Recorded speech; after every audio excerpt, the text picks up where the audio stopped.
Good evening my dear student, welcome on your favourite channel science वाला। And मैं आपका प्यारा, आपका favourite science teacher Anil Tiwari again welcome करते हैं all my dear student on your favourite channel and a very beautiful platform for my dearest student science वाला। Today we will discuss matter in our surrounding Part 3rd. This chapter is common for CBSE and ICSE for class 9th. Let's start Part 3rd, Matter in our surrounding. जिन बच्चों ने part first and second न देखा हो, पहले उस part को देखिए, तब आपको ये पार्ट अच्छे से समझ में आएगा। बेटा हम लोग पार्ट सेकेंड में डिस्कस कर रहे थे properties of matter, characters of matters, जिसमें बेटा हम लोगों ने 4 कैरेक्टर्स डिस्कस कर लिया था। Molecular arrangement, intermolecular space, intermolecular force of attraction and kinetic energy. It means kinetic theory of matter हम लोगों ने डिस्कस कर लिया था। ओके, तो टुडे हम लोग बेटा 5th टॉपिक से स्टार्ट करेंगे। 5th properties of matter is 5th shape and size। देखो सॉलिड, लिक्विड, गैस में आप ध्यान दीजिए, सॉलिड, लिक्विड एंड गैस। तो सॉलिड का जो साइज होता है और शेप क्या होता है बच्चों? डेफिनेट होता है। लिक्विड क्या होता है बच्चों? इनडेफिनिट। एंड गैस क्या होता है बच्चों? इनडेफिनिट। ओके, सॉलिड का साइज क्या होता है? डेफिनेट मतलब फिक्स। इन दोनों क्या होता है? इनडेफिनिट। इनडेफिनिट लिक्विड गैस का इनडेफिनिट होता है, इसका मतलब होता है फिक्स्ड। जैसे फॉर एग्जांपल, जैसे बेटा आपने आइस लिया या पेन लिया, क्या इसका शेप साइज क्या है? फिक्स है।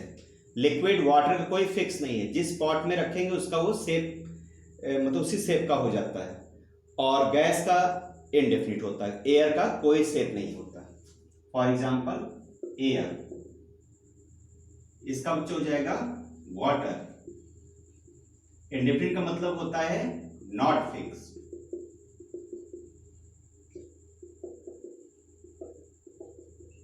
Not fixed. Okay, I hope आप लोग को समझ में आ गया होगा। 6th topic is volume.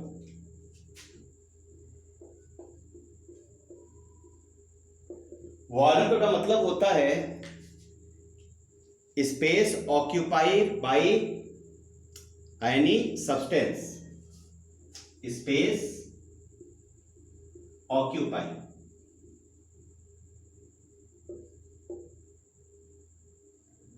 By any substance.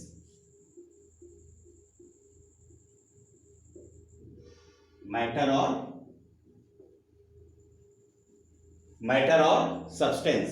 Okay, तो सॉलिड का शेप क्या होगा? सॉरी, वॉल्यूम क्या होगा? फिक्स होगा। देखो वॉल्यूम कैसे कैलकुलेट करते हैं बच्चों? वॉल्यूम का मतलब होता है length into breadth into height. अगर हम लोग लेंथ को मीटर मेजर करें, मीटर, ब्रेथ को मीटर में और हाइट को मीटर में, तो बेटा इसकी जो SI यूनिट हो जाएगी मीटर क्यूब। लेकिन अगर हम लोग मेजर करते हैं सेंटीमीटर में, देखो SI को बच्चों, SI यूनिट को हम लोग MKS भी बोलते हैं। It is also called as MKS। अगर हम लोग CGS की बात करें तो क्या हो जाएगा? L into B into H। अगर हम लोग इसको सेंटीमीटर मेजर करें, इसको भी सेंटीमीटर में और इसको भी सेंटीमीटर में, लेंथ ब्रेथ हाइट को अगर सेंटीमीटर मेजर करेंगे तो आंसर क्या होगा? Centimetre cube. It is CGS unit. Okay, तो वॉल्यूम देखो बेटा किसका फिक्स होता है? सॉलिड का तो फिक्स होता है, डेफिनेट होता है। लेकिन लिक्विड का क्या होता है बच्चों? लिक्विड का भी डेफिनेट होता है, मतलब फिक्स होता है। लेकिन एयर का क्या होगा, यानी गैसेस क्या होगा? इनडेफिनिट मतलब नॉट फिक्स। इस पर बच्चे बड़े कंफ्यूज रहते हैं कि लिक्विड का डेफिनेट कैसे है। वॉल्यूम जैसे वाटर है तो वाटर का वॉल्यूम स्पेस कैसे फिक्स होगा, तो आइए मैं आपको डिस्कस कर देता हूं। जैसे फॉर एग्जांपल आपने बच्चों एक पॉट लिया, मान लो क्यूबिकल पार्ट है, ये पॉट है, कोई वेसल्स है क्यूबिकल, इसमें आपने वाटर को फिलअप कर लिया। मान लेते हैं सपोज दैट इसका जो बेटा साइड है, साइड कितना बच्चों, मान लो 2 मीटर है, तो इसका बेटा वॉल्यूम कितना हो जाएगा, इस क्यूब का वॉल्यूम हो जाएगा L side cube means 2 metre का क्यूब, मतलब 2 metre into 2 metre into 2 metre, it means 8 metre cube. तो जितना बेटा वेसल्स का वॉल्यूम होता है वाटर का भी तो वॉल्यूम सेम होगा ना, बताइए। तो इसमें बताइए वाटर का वॉल्यूम कितना होगा, वॉल्यूम ऑफ वाटर कितना होगा, सेम होगा। Volume of water is equal to volume of vessels, volume of vessels. जिस वेसल्स में आप वाटर रखेंगे सेम जितना वॉल्यूम वेसल्स को होता उतना ही बेटा लिक्विड उसके अंदर आप फिलअप कर सकते हैं। ओके ठीक है, पता चल गया कि इसमें 8 मीटर क्यूब वाटर है, ठीक है, इसके अंदर आपने वाटर फिलअप किया। अब इस वाटर को हम लोग स्प्रेड कर देते हैं, फेंक देते हैं जमीन पे। अब बताइए जब वाटर बेटा ये फिलअप हो जाए, स्प्रेड हो जाएगा, तो वाटर मान लो इतने दूर में चला गया, ये स्प्रेड हो गया। तब कहेंगे सर इसका तो वॉल्यूम पहले इतना था, अब तो इतना हो गया, ज्यादा हो गया, इतने दूर में चला गया, तो इसका वॉल्यूम तो ज्यादा हो गया। ऐसी बात नहीं बेटा, अगर इसका वॉल्यूम आप निकालेंगे तो वॉल्यूम क्या होता है, L into B into H. देखिए लेंथ तो ज्यादा हो गई, ब्रेथ भी हो गई, मान लो ये ब्रेथ हो गई, लेकिन हाइट कितना होगा, पानी अगर आप अभी इसकी हाइट कितनी थी 2 मीटर, तो क्या पानी जमीन पे फेंकने के बाद क्या 2 मीटर हाइट होगी, क्या हाइट इसकी बहुत ही कम हो जाएगी। हाइट कितनी हो जाएगी, मान लो कि 0.0 या 0.1 मिलीमीटर हो जाएगा। ओके, तो जब हाइट कम हो गई तो ब्रेथ, और जब इसका मल्टीप्लाई करो ना लेंथ ब्रेथ हाइट का, तो आंसर कितना आएगा, इसमें भी कितना आएगा आंसर, इसका भी वॉल्यूम आएगा 8 metre cube. It means water का वॉल्यूम चेंज नहीं होता, किसी भी लिक्विड का वॉल्यूम कभी भी चेंज नहीं होता, सिर्फ उसका शेप चेंज होता है। ओके बच्चों, आई होप हमारी बात आप लोग समझ गए होंगे। चलिए 7th प्रॉपर्टीज, 7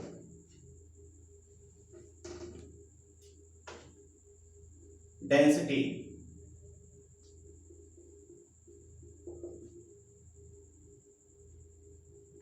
बेटा डेंसिटी का मतलब होता है कि कौन गाढ़ा है कौन कम गाढ़ा है, मतलब कि आप घनापन कह सकते हैं हिंदी में समझने के लिए, या गाढ़ा समझिए ज़्यादा अच्छा है, कंसंट्रेशन की बात की जाती है।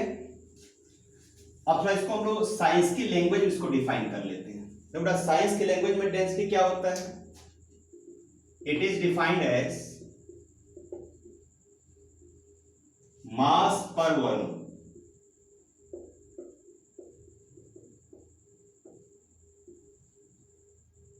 Per unit volume. देखो इसका मतलब क्या होता है बच्चों, density is equal to mass divided by volume, it is the formula of density.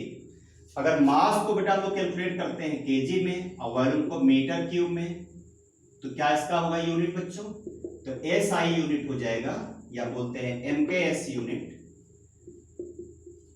KG per metre cube. SI unit will be KG per metre cube. अगर हम लोग सीजीएस की बात करें, मान लो केजी हम लोग यूज कर लें ग्राम और मीटर का यूज कर लें सेंटीमीटर क्यूब, तो it is CGS unit. Okay, अब देखिए इसका अपना मीनिंग बहुत ध्यान से समझिएगा। मास पर वॉल्यूम, इसका मतलब होता है, यूनिट का मतलब होता है 1, जैसे मान लो हमने एक क्यूब लिया, और कितना क्यूब लेना है बच्चों, क्या इसकी साइड होनी चाहिए, यूनिट, मतलब कि 1 सेंटीमीटर या 1 मीटर होना चाहिए। कोई भी यूनिट मानिए, एक मानना पड़ेगा, 1, तो मान लेते हैं 1 मीटर है। इसकी साइड कितनी है, 1 मीटर। तो इसका वॉल्यूम कितना हो जाएगा, 1 मीटर क्यूब। भाई क्या होता है, साइड क्यूब, मतलब 1 into 1 into 1 is equal to 1 metre cube होगा इसका वॉल्यूम।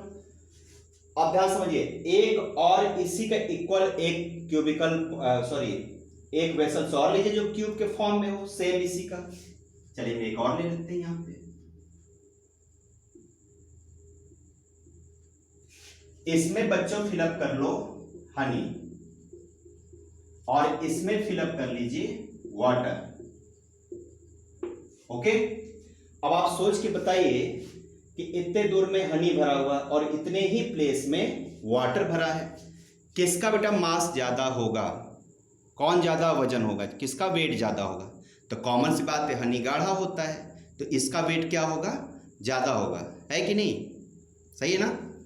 तो इसका बेटा मास क्या होगा, इसका मास बताइए, हनी का जो मास होगा इसके मास से ज्यादा होगा।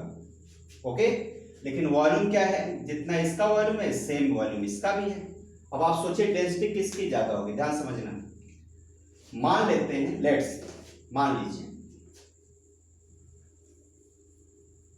मान लेते हैं कि इसका जो मास है, इसका मास, हनी का जो मास है 2 kg है, और इसका बच्चों मास मान लेते हैं कि 1.5 kg है।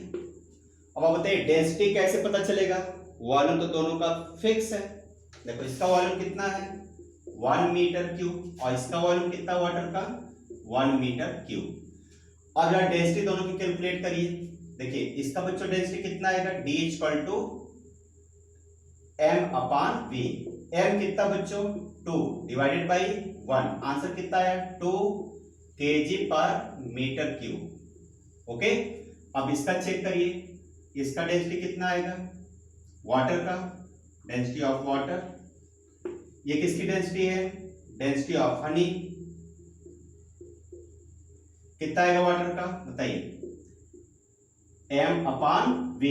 m कितना बच्चों, 1.5 डिवाइडेड बाई वॉल्यूम कितना है, 1 मीटर क्यूब, आंसर कितना आया, 1.5 kg, 1.5 kg पर मीटर क्यूब। देखो कौन ज्यादा गाढ़ा है, तो आंसर आया कि हनी का डेंसिटी ज्यादा है, मतलब हनी ज्यादा गाढ़ा होगा, और वाटर क्या होगा, कम गाढ़ा होगा। इसका मतलब बच्चों यही होता है, डेंसिटी का मतलब कौन ज्यादा गाढ़ा है, कौन कम गाढ़ा है। तो जिसका वेट ज्यादा हो जाएगा, मास जिसका ज्यादा होगा, और वॉल्यूम अगर दो सब्सटेंस का वॉल्यूम इक्वल है, लेकिन जिसका मास ज्यादा होगा वो क्या होगा बेटा, ज्यादा डेंसिटी होती है, मतलब ज्यादा गाढ़ा होगा, जैसे हनी एंड वाटर। ओके, अब आइए इसको हम जरा से कंपेयर करते हैं। अब आप बताइए सोच करके, solid, liquid, gas, solid, liquid, gas, किसकी डेंसिटी ज्यादा होगी। सबको पता है सॉलिड के पार्टिकल कैसे होते हैं, बहुत पास पास होते हैं। लिक्विड कैसे होते हैं, थोड़े से दूर दूर होते हैं। गैस कैसे होते हैं, बहुत ही दूर होते हैं। तो बताइए किसका मास ज्यादा होगा, सोच के बताइए। इसमें ज्यादा पार्टिकल है, तो इसका बेटा जो मास होगा, मास ऑफ सॉलिड, वो ज्यादा होगा। वॉल्यूम सबका मान लीजिए इक्वल है, इसका वॉल्यूम v, इसका वॉल्यूम v, इसका वॉल्यूम v। वॉल्यूम तो v है, इक्वल होना चाहिए, लेकिन बताइए मास किसका ज्यादा होगा, सोच के बताइए। इसका मास मान लेते हैं ms, इसका मास ऑफ लिक्विड L लिख लेते हैं, या कैपिटल L लिख लेते हैं, और इसका बताइए मास ऑफ गैस, ओके। किसका ज्यादा होगा मास बच्चों, कॉमन सी बात है, सॉलिड का मास ज्यादा होगा, और जिसका मास ज्यादा होगा और वॉल्यूम अगर इक्वल है, तो जिसका मास ज्यादा होगा उसकी डेंसिटी भी ज्यादा होगी। तो बताइए डेंसिटी किसकी ज्यादा होगी, density of solid, density of liquid, और डेंसिटी ऑफ गैस। किसकी डेंसिटी ज्यादा होगी? कॉमन सी बात है, इसकी डेंसिटी ज्यादा होगी और गैस की डेंसिटी सबसे कम होगी, मतलब सबसे कम गाढ़ा होगा। ओके बच्चों, क्योंकि मॉलिक्यूल्स क्या उसमें कम है। एक चीज और समझ सकते हैं, घनापन भी समझ सकते हैं। देखो यहाँ मॉलिक्यूल ज्यादा भीड़ लगाए हुए हैं, तो जहां भीड़ ज्यादा हो वहां भी डेंसिटी ज्यादा होती है। जैसे बोलते हैं ना पॉपुलेशन डेंसिटी, तो पॉपुलेशन डेंसिटी बताइए सिटी की ज्यादा होती है कि गांव की? तो आंसर आएगा कि सिटी की ज्यादा होती है।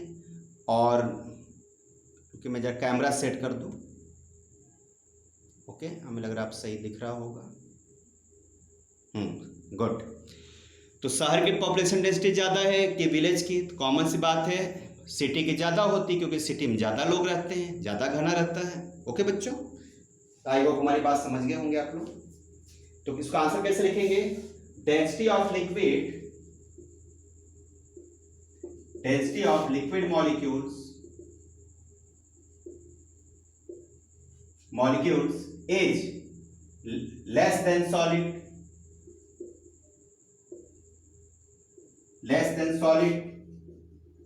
but more than gas.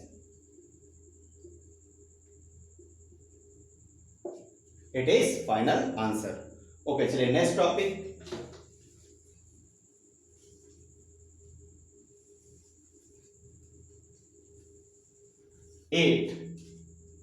Property number 8, diffusion. बेटा डिफ्यूजन का मतलब होता है इंटरमिक्सिंग ऑफ पार्टिकल्स। अगर पार्टिकल आपस में फटाफट मिक्स हो जाते हैं तो लोग क्या बोलते हैं? उसकी डिफ्यूजन की कैपेसिटी ज़्यादा है, मतलब उसकी प्रॉपर्टी ज़्यादा है। तो इसका मतलब क्या होता है? Intermixing of molecules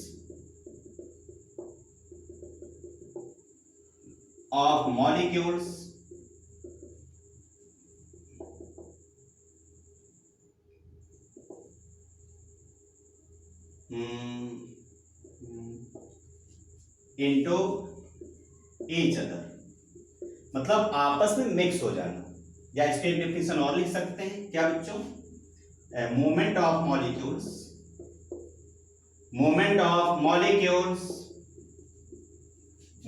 molecules from higher concentration to lower concentration, from higher concentration. बेटा हायर कंसंट्रेशन का मतलब होता है हायर अमाउंट, मतलब जो ज्यादा जहां पर होगा ना उसको बोलते हैं हायर अमाउंट। तो लोअर कंसंट्रेशन,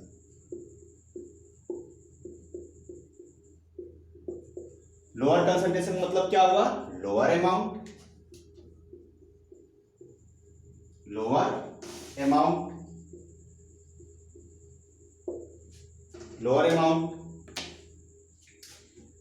कब तक चलेगा बच्चों?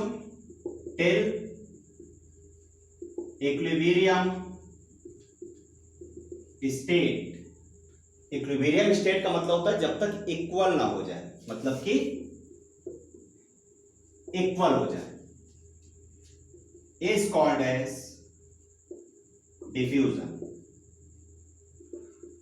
अब इसका मतलब क्या हो, बहुत ध्यान से हमारी बात समझिएगा आप लोग। बेटा एज्यूम कर लो कि आप हैं, मान लो आप हैं, काजल लगा लीजिए, टीका को लगा देते हैं, बढ़िया। आपने अपनी बॉडी पे स्प्रे किया, सेंट लगाया, परफ्यूम लगाया, आपने परफ्यूम स्प्रे किया। तब आप सोच के बताइए कि आप परफ्यूम लगाएंगे तो आपकी बॉडी परफ्यूम का मॉलिक्यूल्स क्या होंगे? ज्यादा होंगे, मोर होंगे। आपकी बॉडी परफ्यूम क्या होगा? ज्यादा होगा। लेकिन यहाँ पे ये बताइए इधर परफ्यूम क्या होगा? मॉलिक्यूल्स कम होगा। तो यहाँ बच्चों क्या हो जाएगा? Higher concentration. HC लिख दे रहा हूं, समझ लीजिएगा, HC, higher concentration of perfume molecules. लेकिन यहां पर क्या होगा? लोअर कंसंट्रेशन, LC मतलब लोअर कंसंट्रेशन। तो यहाँ के मॉलिक्यूल्स क्या होंगे बच्चों? यहां से एयर में मिक्स होकर के दूर दूर जाएंगे ऐसे। ओके, ठीक है ना। अब कब तक ये बेटा इधर ट्रेवल करेंगे, जब तक ये इक्वल ना हो जाए। जैसे मान लीजिए यहां पर 50 मॉलिक्यूल्स हो जाएं, 100 था, मान लो 100 यहां पे 100 परफ्यूम के मॉलिक्यूल्स है।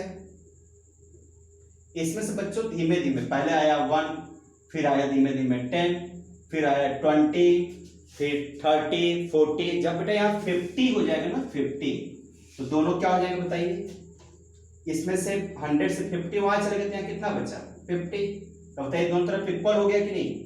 हायर कंसंट्रेशन में 50 मॉलिक्यूल्स और लोअर कंसंट्रेशन में 50 molecules. This condition is called as equilibrium state. तो जब बेटा इक्विलिब्रियम स्टेट हो जाता है तो डिफ्यूजन क्या हो जाता है, स्टॉप हो जाता है। ओके, हमारी बात आप लोग समझ गए होंगे मैं क्या कहना चाह रहा हूं। ओके बच्चों, कभी देखो मैं इसका एप्लीकेशन बता देता हूं। जब भी बेटा आप देखते हो ना कोई परफ्यूम, जैसे आप अपनी बॉडी पर लगाते हैं परफ्यूम, तो स्टार्टिंग में आपको फीलिंग्स होती है कि आपके नोज में जाता है, आपको अच्छा लगता है परफ्यूम। लेकिन आफ्टर 2 या 3 मिनट्स बाद आपको बेटा परफ्यूम की स्मेल नहीं आती है। इसका रीज़न क्या होता है, आपके जो शर्ट पे परफ्यूम के मॉलिक्यूल्स है और नोज के अंदर जो मॉलिक्यूल्स बेटा उसका कंसंट्रेशन क्या हो गया, इक्वल हो गया, इक्विलिब्रियम स्टेट हो गया। इसलिए आपको परफ्यूम की फीलिंग्स नहीं आती। आपको लगता है परफ्यूम खत्म हो गया, लेकिन ऐसी बात नहीं। अगर आपके बगल से कोई क्रॉस करेगा तो उसको स्मेल आएगी आपके परफ्यूम की। क्यों आएगी, क्योंकि उसके नोज में परफ्यूम के एक भी मॉलिक्यूल्स नहीं है। कब तक आएगी, जब तक इक्विलिब्रियम स्टेट ना हो जाए। ओके बच्चों, यही मतलब होता है इक्विलिब्रियम स्टेट का। ओके, आइए नेक्स्ट टॉपिक। अब आप लोग सोच के बताइए कि सॉलिड लिक्विड गैस में किसमें बेटा डिफ्यूजन सबसे तेज होगा। बताइए, सॉलिड लिक्विड गैस, तो कॉमन सी बात है इसके मॉलिक्यूल्स दूर दूर होते हैं। तो लिक्विड सॉलिड में सबसे कम, लिक्विड में उससे ज्यादा, गैस में सबसे ज्यादा। एक एग्जांपल समझिए। जैसे बच्चों आपने घर में देखा होगा ओडोनिल यूज करते हैं, जो रूम फ्रेशनर होता है ना बच्चों, रूम फ्रेशनर। लिक्विड में बच्चों लिख लेते हैं परफ्यूम, जिसको हम लोग सेंट भी करते हैं। सेंट करते हैं ना कॉमन भाषा में, सेंट। और गैस बच्चों ले लेते हैं बॉडी स्प्रे। बहुत सारे आते हैं बॉडी स्प्रे, है ना, एक्स के, और कौन कौन से आते हैं। अब बताओ बेटा कौन जल्दी डिफ्यूज होगा, उड़ जाएगा, बताइए, मिक्स हो जाएगा एयर में। ओडोनिल देखते हैं आप 1 मंथ तक धीमे धीमे ऑपरेट होता है बाथरूम में या जहां भी लगाइए। लिक्विड क्या होता है, मान लो इसमें लग गया 1 मंथ, इसमें बच्चों मान लो हो गया 1 आवर्स, और इसमें क्या होता है ओनली 5 मिनट्स में वेपरेट हो जाता है। इसका मतलब क्या हुआ कि इसमें रेट ऑफ डिफ्यूजन ज्यादा है बच्चों। तो रेट ऑफ डिफ्यूजन मतलब speed of diffusion, rate of मतलब स्पीड, तो गैस में ज्यादा होती है। आइए इसको नोट कर लेते हैं, क्या लिखेंगे बच्चों। इसका कंक्लूजन बेटा हो गया rate of diffusion, rate of का मतलब speed of diffusion in liquid से स्टार्ट करिएगा, फिर आएगा सॉलिड पे, फिर लिखिएगा गैस के बारे में। इन लिक्विड मॉलिक्यूल्स एज क्या होता है, ग्रेटर देन या more than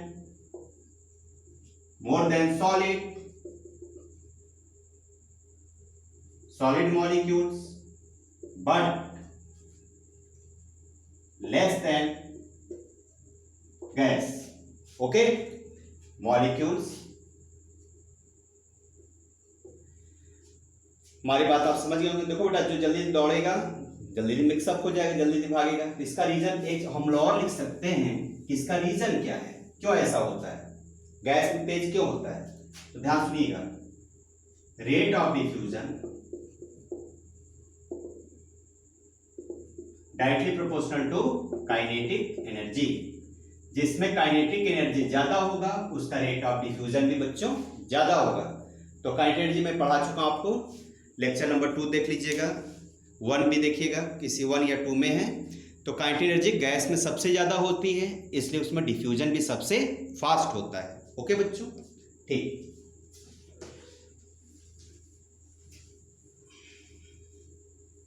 next topic compressibility 9 compressibility.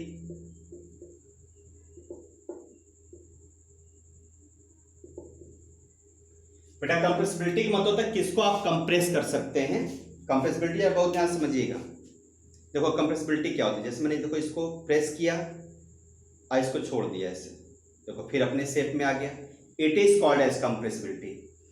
जैसे कोई सॉलिड पेन है ना, इसको हम ऐसे दबा के छोटा नहीं कर सकते, ब्रेक हो जाएगा। यानी कि सॉलिड में कंप्रेसिबिलिटी क्या होती है, 0 होती, नहीं होता। इसका मतलब कैन बी कंप्रेस,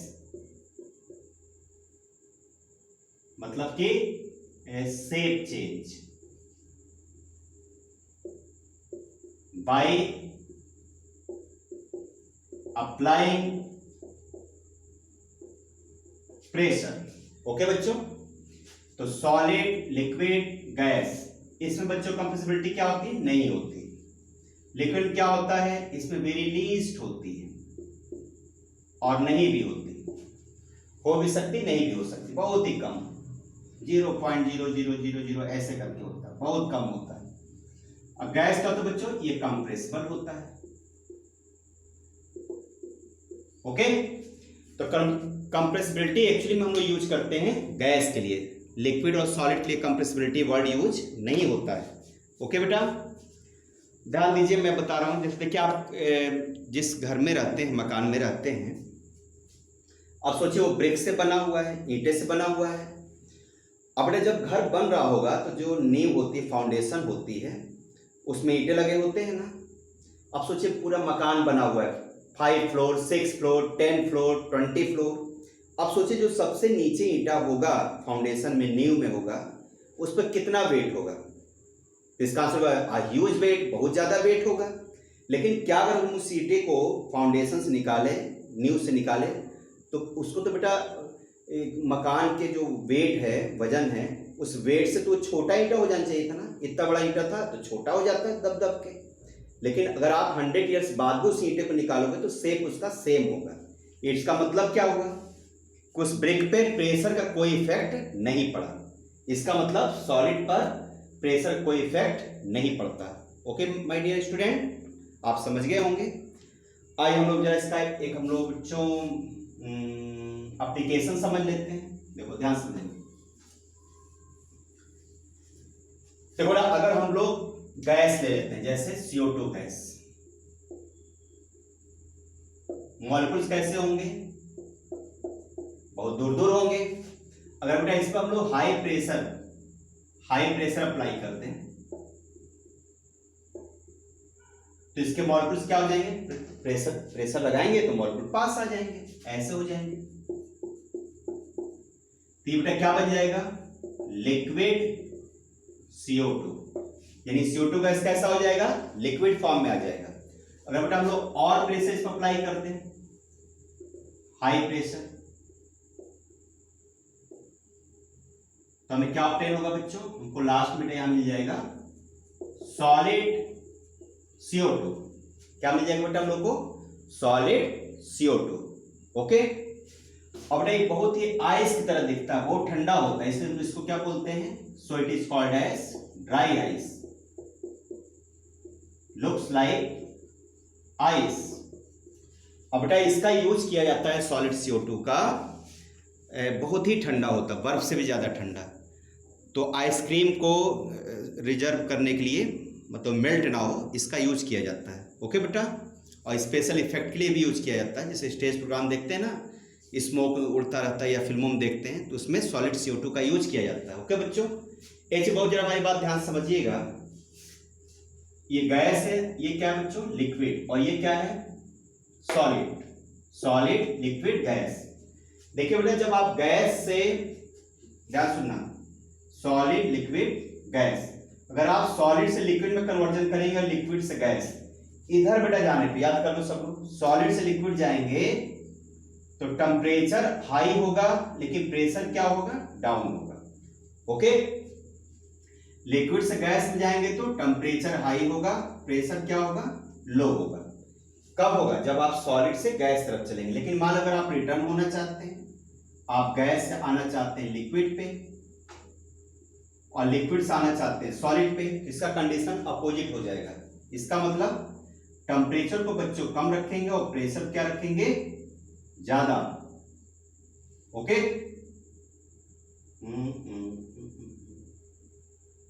हाँ सही है, गुड,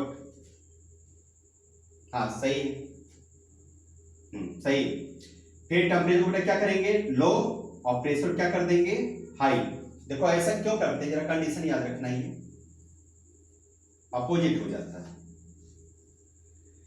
देखो ना, जब प्रेशर लगाते हैं तो मॉलिक्यूल्स क्या आ जाते हैं, पास पास आ जाते हैं, और प्रेशर कम करने पर मॉलिक्यूल्स क्या होंगे, दूर चले जाएंगे। यहां देखिए दूर दूर है, इसको पास में लाना है तो क्या करना पड़ेगा भाई, सबको ऐसे प्रेस करेंगे, और जब प्रेस करेंगे तो हीट कम करना पड़ेगा ना। हीट अगर ज्यादा करेंगे तो मॉलिक्यूल भागना शुरू हो जाएंगे।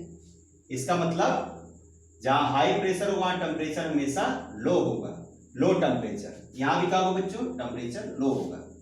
लेकिन हमारी बात थोड़ा सा याद रखिएगा कि बेटा ये जो रूल लगता है ना, ध्यान समझना, ये जो रूल बेटा अप्लाई होता है वो लिक्विड गैस के बीच में होता है। ये सही है और ये भी सही है, ये भी सही है, लेकिन इसके लिए कंडीशंस होती है, हर जगह इसको आप यूज नहीं कर सकते।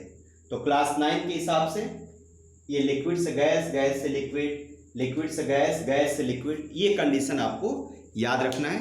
सॉलिड से लिक्विड आपसे एग्जाम में नहीं पूछा जाता। ओके बच्चों, चलिए नेक्स्ट टॉपिक। कितने टॉपिक हो गया, हमें लग रहा 8 टॉपिक हमने बता दिया। ओके, टॉपिक 9 क्या होगा, कैन कंप्लीटली फिल्ड कंटेनर।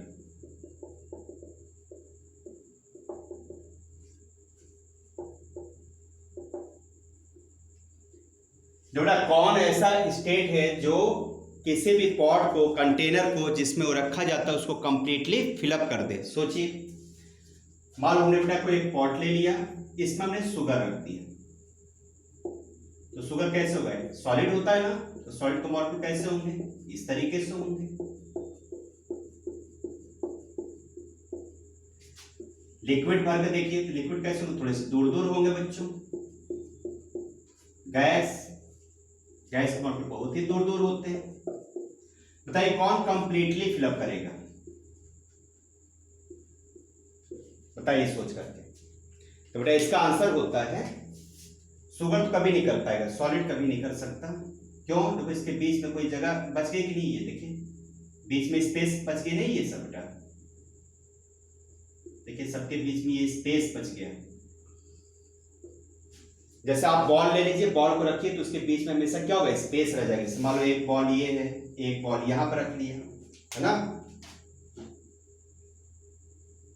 एक बॉल आप रखिए यहां पे, देखिए स्पेस जगह बचा कि नहीं बीच में, देखो यहाँ पे ये स्पेस बच गया ना। तो बेटा जो सॉलिड के मॉलिक्यूल्स होते हैं इनके बीच में स्पेस कभी भी आप कंप्लीटली फिलअप नहीं कर सकते।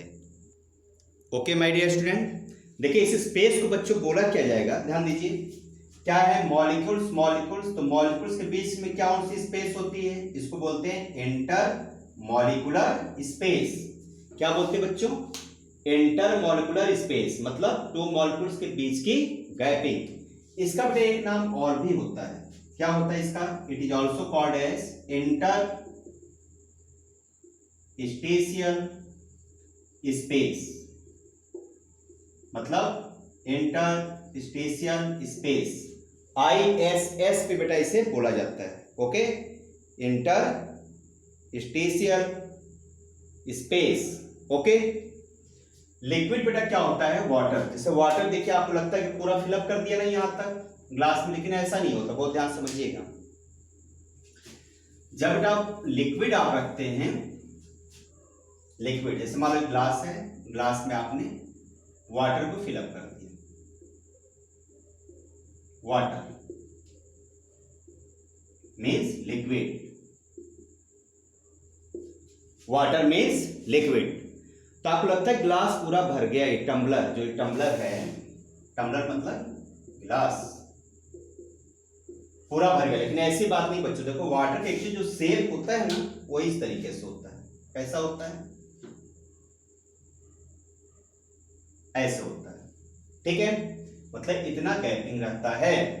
ओके बच्चों, इसको बोला जाता है, अंदर है ना कॉनकेव शेप, ठीक है। और क्या, अगर हम लोग एक लिक्विड और जरा समझ लेते हैं। अगर मान लो आपने मरकरी को फिलअप कर दिया, एक ग्लास लिया और इसमें आपने फिलअप कर दिया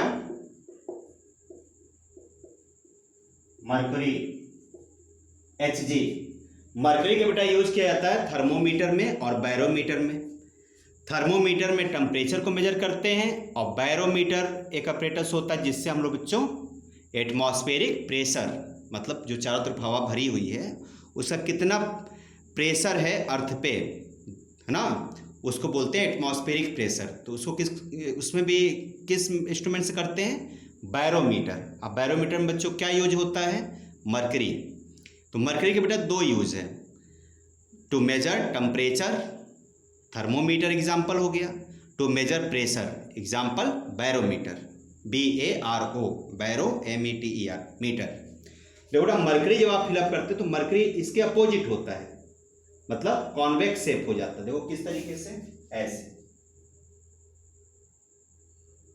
ऐसे बीच में बल्किंग आउट होता है, इसको बच्चों कहा जाता है कॉन्वेक्स शेप, इसको बोलते हैं कॉनकेव शेप। अब बेटा इस फेनोमेनन को बोला जाता है, जो लिक्विड का फेनोमेनन है, it is called as meniscus. क्या बोलते हैं बच्चों? मेनिस्कस।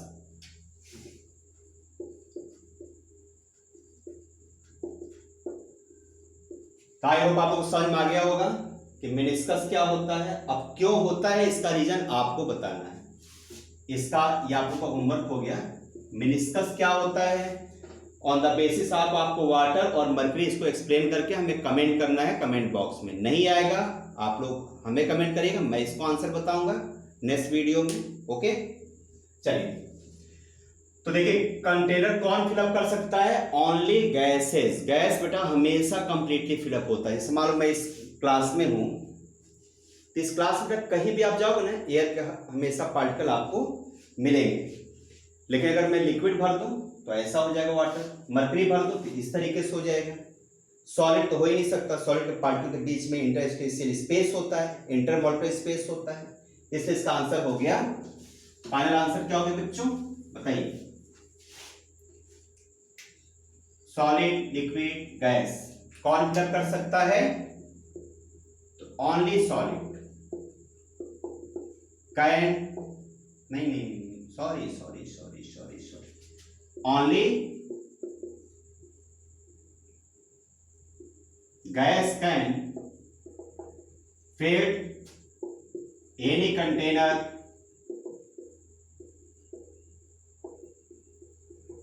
कंप्लीटली। लिक्विड क्या होगा? Can not filled. सॉलिड क्या होगा? Can not completely filled. Okay बच्चों, तो आई होप आप लोग बेटा मेरी बातें समझ में आ गई होंगी, और इतना आप लोग रिवाइज करिएगा, नोट्स बनाइएगा। ओके, और नेक्स्ट जब क्लास होगी बच्चों, नेक्स्ट क्लास बच्चों हम लोग क्या डिस्कस करेंगे? पार्ट 4 में हम लोग डिस्कस करेंगे एंटर कन्वर्जन,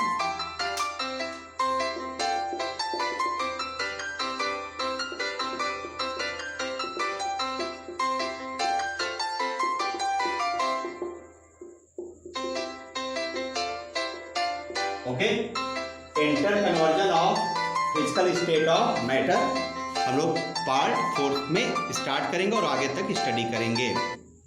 ओके बच्चों, एक बेटा क्वेश्चन मैं आप लोग को देता हूं, इसको हमें आंसर कमेंट करिएगा। Ice is solid